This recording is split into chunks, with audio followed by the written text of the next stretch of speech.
الحمد لله حمد الذاكرين، وأشكره يزيد الشاكرين، وأشهد أن لا إله إلا الله وحده لا شريك له إله الأولين والآخرين، وأشهد أن محمدا عبده ورسوله إمام المتقين وقائد الغر المحجلين، صلى الله عليه وسلم تسليما كثيرا إلى يوم الدين.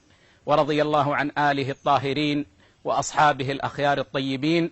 أما بعد، فمعاشر المشاهدين والمشاهدات، أحييكم بالتحية الأعلى، تحية أهل الإسلام، تحية الناس في الجنة، تحيتهم يوم يلقونه سلام، فالسلام عليكم ورحمة الله وبركاته.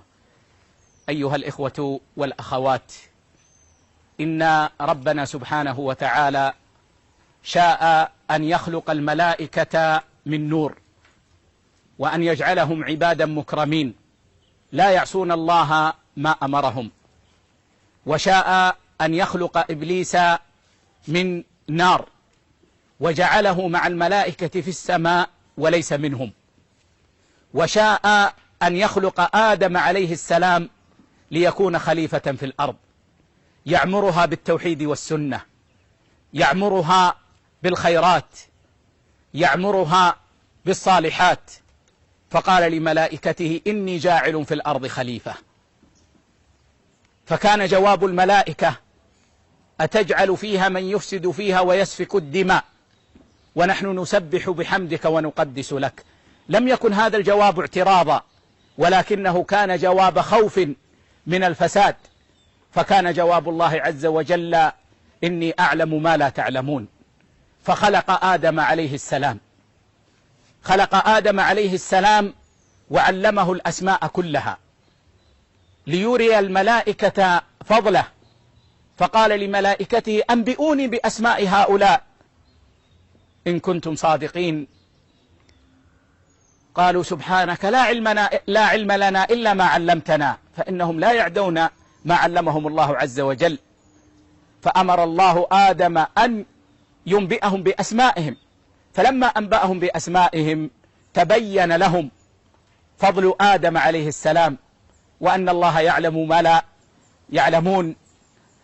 ثم أمر الله عز وجل الملائكة ومعهم إبليس أن يسجدوا لآدم، فسجدوا إلا إبليس لم يكن من الساجدين، أبى واستكبر وكان من الكافرين وتكبر وقال أنا خير منه، خلقتني من نار وخلقته من طين.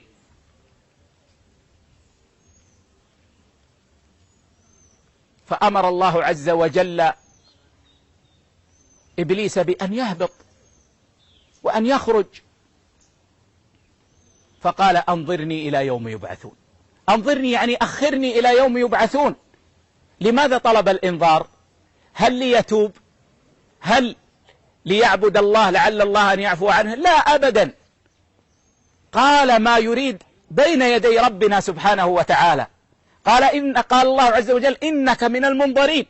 قال فبما أغويتني لأقعدن لهم صراطك المستقيم ثم لآتينهم من بين أيديهم ومن خلفهم وعن أيمانهم وعن شمائلهم ولا تجد أكثرهم شاكرين. إبليس تعهد بين يدي الله عز وجل أن يأتينا من كل ما يستطيع. قال فبما أغويتني لأقعدن لهم صراطك المستقيم. صراط الله المستقيم هو الذي بينه الأنبياء، وخير بيان وأكمله هو بيان محمد بن عبد الله صلى الله عليه وسلم، الذي أكمل الله عز وجل له الدين وأتم به وعليه النعمة. اليوم أكملت لكم دينكم وأتممت عليكم نعمتي ورضيت لكم الإسلام دينا. قال فبما أغويتني لأقعدن لهم صراطك المستقيم ثم لآتينهم من بين أيديهم ومن خلفهم وعن أيمانهم وعن شمائلهم، يعني آتيهم من كل ما أستطيع بطرق متنوعة ولا تجد أكثرهم شاكرين. فإبليس عدونا. فأهبط الله عز وجل آدم عليه السلام مع زوجه حواء تائبا مرحوما، وأهبط إبليس ملعونا مرجوما، وجعل إبليس عدوا لنا. فإبليس عدونا، فيجب أن لا نغفل عنه وأن نحذر منه أشد الحذر. لأن أمره شديد وكيده ضعيف. النبي صلى الله عليه وسلم لما أراد أن يقلب صفية رضي الله عنها أم المؤمنين مر صحابيان فأسرع فقال: على رسلكما إنها صفية. قال: أو عليك يا رسول الله؟ قال: إن الشيطان يجري من ابن آدم مجرى الدم.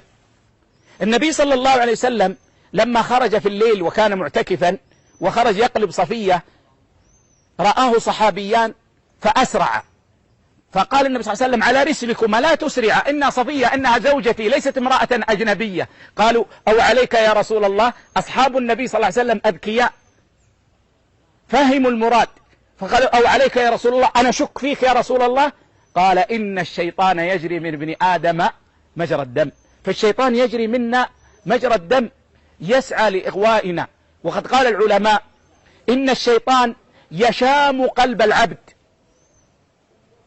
فينظر في قلب العبد فينظر ما يخاف منه أو يحبه ويأتيه من هذا الطريق. فإذا رأى في الإنسان ميلا إلى التدين ونحو ذلك حاول أن يأخذه إلى التشدد فيكون خارجا عن الصراط المستقيم بالغلو. والنبي صلى الله عليه وسلم قال: إياكم والغلو. بالغلو كأن يكون من الخوارج الذين لهم قرن في هذا الزمان يقال له داعش، وكلما ظهر لهم قرن قطع، أو يكون من القدرية، أو يكون من نفاة الصفات، أو يكون من المبتدعة أو غير ذلك. وإن وجد في قلب العبد ميلا إلى الشهوات وحبا لها رغبه في الشهوات حتى يوقعه في المعاصي. بل ذكر أهل العلم شيئا عجيبا، ذكروا أن الشيطان من مكره بالإنسان المسلم قد يدله على الخير إذا علم أنه سيوقعه في الشر بسبب هذا، أو أنه سيفوته خير أعظم. فإذا علم أن الإنسان إذا قام في الليل يصلي سينام عن صلاة الفجر يحاول أن يشجعه على قيام الليل، لأن قيام الليل نافلة، وفوات صلاة الفجر في وقتها معصية، فيحاول أن يشجعه على قيام الليل من أجل أن ينام عن صلاة الفجر.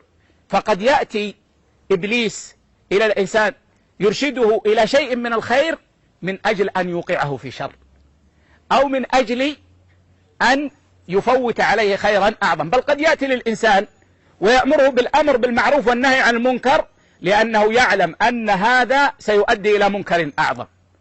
وإنكار المنكر إذا كان يؤدي إلى منكر أعظم منكر.